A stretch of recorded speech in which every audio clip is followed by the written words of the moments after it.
what's going on, motherfuckers? This is Kevin the Full Metal Ginger, and finally going to do something I've been meaning to do since I started this channel. Finally gonna do some story time. Everyone loves a good story, at least I fucking do. And being the pretentious fucking YouTuber I am, I have to name everything something different. I don't know, I don't want to fucking say story time, I don't want to say fucking new music. So I'm kind of getting tired of fucking coming up with a fucking new name for everything I do, like fucking black metal, vinyl, storm, you know. So just from here on, if I tell a story, it's going to be under this title for this video, which would be Unholy Gospels, and if I get anything new in music-wise, I'll, continue the auditory anomalies. So that's what that'll be filed under if you want to check all that shit out.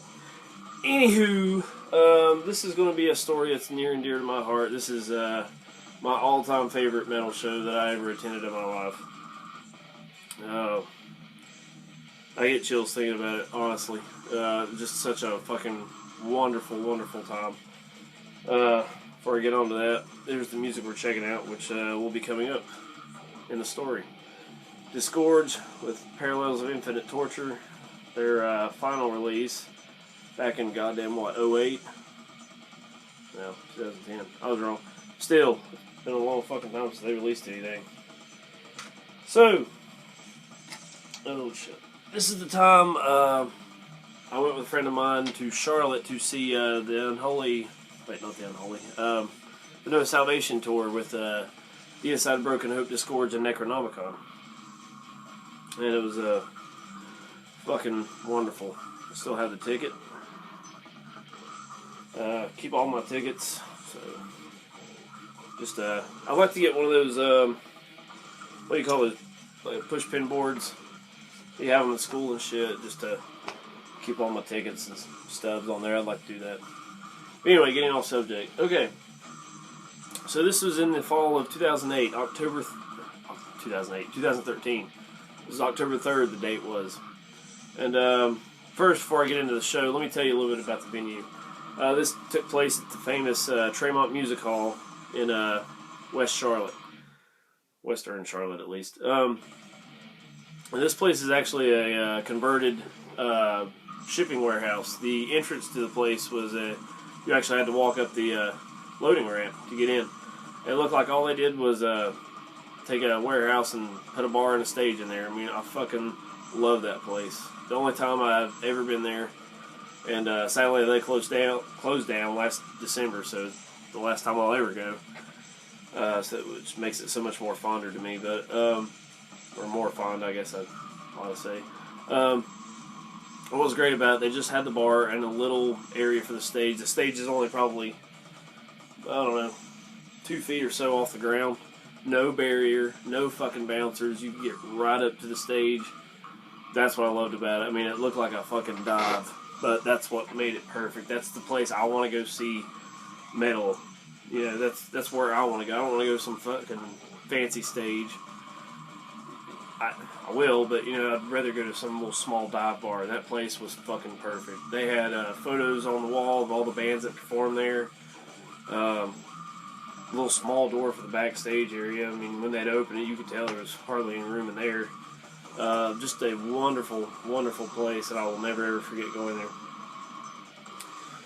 So, I went with a friend of mine that I worked with, and we get there and, just kind of walking around and shit and hanging out at the bar. And the opening band that night was, I think it was a local band, pretty sure, Surgical Onslaught. I don't remember much about them other than they were having monitor problems. The whole fucking... Everyone that performed that night was having monitor problems or some kind of problem. But I remember there being not too bad for a fucking local kind of band. Don't remember what style they played. I just remember a few solos and the dude with a white shirt on and a fucking bullet hole painted on his head.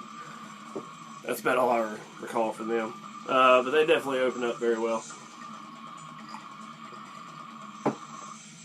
And then next up, Necronomicon came on. Before this, I'd never heard of them.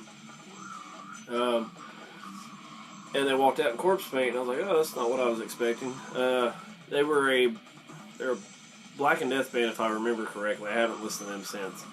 And they come on and they were having some kind of sound problem because they stood on stage forever before they started playing. So I really wasn't expecting much, and especially after I think one of the guys said, you know, oh, how's everybody doing on the West Coast? We were like, what? What you mean East? Oh yeah, East. We're from Canada, so we just kind of laughed it off. And I was kind of like, this is probably not going to be that great. They actually played a really, really good set. If I remember correctly, it was sort of in style of Behemoth, maybe. But fuck, I mean, I really just don't recall. I should have looked them up before I did this video. But they actually played a really, really solid set. I remember the singer having a Dean Razorback Diamondback guitar.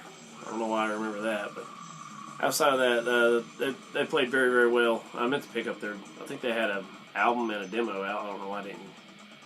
I think I ran out of money is the reason why I didn't. But, whatever. And then, they played, and I had to go outside and smoke a cigarette because I knew what was about to happen. I knew I was getting ready to face the fucking music. So, Disgorge comes on. And, fuck, probably still this day, my favorite band that I've seen live.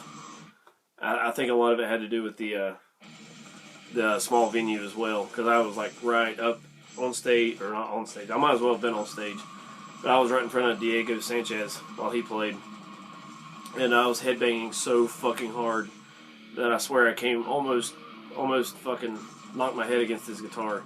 I mean, it was like right there, and it was just fucking amazing. I've never in my life headbanged that hard in my life. Ever. Actually, after the set, I couldn't hold my head up. I thought I'd broken my neck. Because I was doing like this, and it would just roll over. Like all my muscles were gone. I could not hold my head up. It was actually, the neck was pretty damn sore for about a week. But anyway, back to the show. I remember them playing Cranial Impalement, Revelations 18, Wound Full of Scabs. I don't remember what else they played right off the top of my head, but I was fucking ripping it the entire time.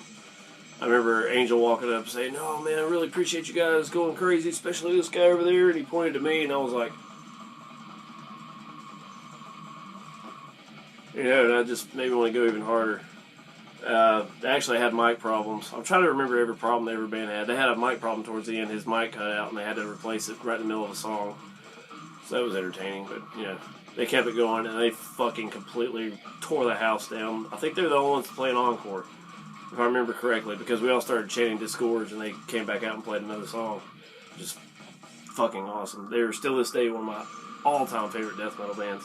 If you don't know Disgorge, get off your ass and go listen to Disgorge. The U.S. Disgorge. After this, like I said, my neck was so fucking tore up, I had to go outside and smoke. I didn't think I was going to be able to hold it up again. But gradually I regained a little bit of feeling. And I went back inside and I saw Diego Sanchez putting his guitar away and all that kind of thing. And he was kind of off by himself. And I just, I got up the nerve to go and talk to him. I just kind of said, "Oh, hey, great show." And I was planning on just, letting that be it and just walk away, leave him alone. And he starts talking to me like I'm a fucking guy he's known for 10, 15 years. I was like, fucking blown away by that, I was like, "Oh man, great show." He's like, "Oh really? Thanks, man." Fucking hugging me and shit. And I was like, "Whoa, wasn't expecting that." He's like, "Yeah, man, I fucking saw you going ape shit down there, man. It's fucking awesome." I was like, "Okay." And we sat there and he just talked to me like a fucking old friend for about 10 minutes. It was amazing. And later on, I actually bought a shirt from him. He was at the booth. I've shown this in another video, but bought the Cranial Impalement. This came from Diego himself, so that was always going to be really special to me. That's one of my all-time favorite memories, just thinking about that interaction. Next up came the band that fucking absolutely tore the house down, stole the show. They were, I thought, the best performing band that night. Disgorge is my favorite band, just the way, just everything that happened when they played. But I think Broken Hope actually played the best that night. They stole the show, tore the house down completely. Don't remember anything that they played outside of The Flesh Mechanic, which they had just released Omen of Disease. Probably, I don't know, a month or so earlier. So, they were, I'm sure they played a bunch off of that. I know they played The Flesh Mechanic, and I'm pretty sure they played Into the Necrosphere, all their old classics and all that kind of thing. Now, the thing with the Tremont Music Hall, they have not a lot of room on the stage, so what they did is they take the monitors, and I guess they built these boxes up to be level with the stage and set the monitors on that. So every time, what the fuck is that guitar player with them? Every time he'd put his foot up on the monitor, he'd push me back a little bit, because those fucking things weren't bolted down at all. This is one of the dudes that left the band, or they kicked him out one. Chuck Wepfer. This is back when they had Chuck and Sean Glass still in the band. When they just pretty much reformed the year before. With Damien from Gorgasm on vocals. And he fucking tore it up, dude. That fucking motherfucker is huge. That arm's just goddamn big. That's neither here nor there, but we were just kind of like, god damn, that's a big motherfucker. And they fucking absolutely slayed it. Every fucking song, the crowd was fucking going nuts for it. It was amazing. So they went off. And I was getting ready for an experience I never had in my life before, which is seeing some fucking old school death metal. I guess it was early in the tour still, because Glenn Benton still seemed like he was in good spirits. I mean, he was out in the crowd earlier on, taking pictures with everyone, and, you know, talking to people and shit like that. So he seemed to be in good spirits, not like the normal asshole he's known for. But DSI went on, and I don't want to say it was anything you haven't seen before. If you've seen any of their DVDs, pretty much the same thing. But they played a very, very good set. All the classic songs, fucking Dead by Dawn, When Satan Rules His World, Kill a Christian, Scars of the Crucifix, fucking Dead But Dreaming. I think they played Dead But Dreaming. Sacrificial Suicide, all the old stuff, and it was fucking great. Glenn was in good spirits, fucking making fun of people. I think someone kept yelling, some drunk guy kept yelling out, yeah, play Fuck Your God. And he's like, fuck that song, man. And we just had a good laugh about that. If you've seen DSI, you know how it is. Played a very good show, and when they went off, I didn't want to leave. It was such a wonderful experience. Fuck, all kinds of memories. I remember people taking brand new full cups of beer into the pit with them and immediately losing it and getting splattered everywhere. Got covered in beer a few times, actually. It was a wonderful show, and I will never forget it. If you've seen any of my videos regularly, you've seen my Broken Hope posters. I got one over here and one over here. I'm not moving the camera, but if you've seen my videos, you know what I'm talking about. I got those for free, along with the new CD, the Omen of Disease album, and I picked this shirt up. And I got all the Broken Hope stuff early in the night, and it was really cool of the bouncer to let me take it all back to the car. And got the DSI shirt with the tour dates. And Tremont Music Hall second date right there. So I was very lucky to be able to see that show there, and I love that place. I wish they had been able to stay open, because it was just an excellent venue. But, you know, shit happens, I guess. I'm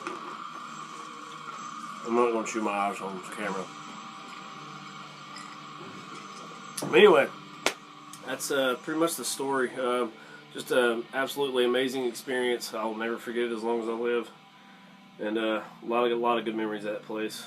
And I mean, I could tell this story for 30 more minutes and not tell it all. But that's about it, man. Let me guys. I'm starting my stutter and shit again. Let me know what you think, guys.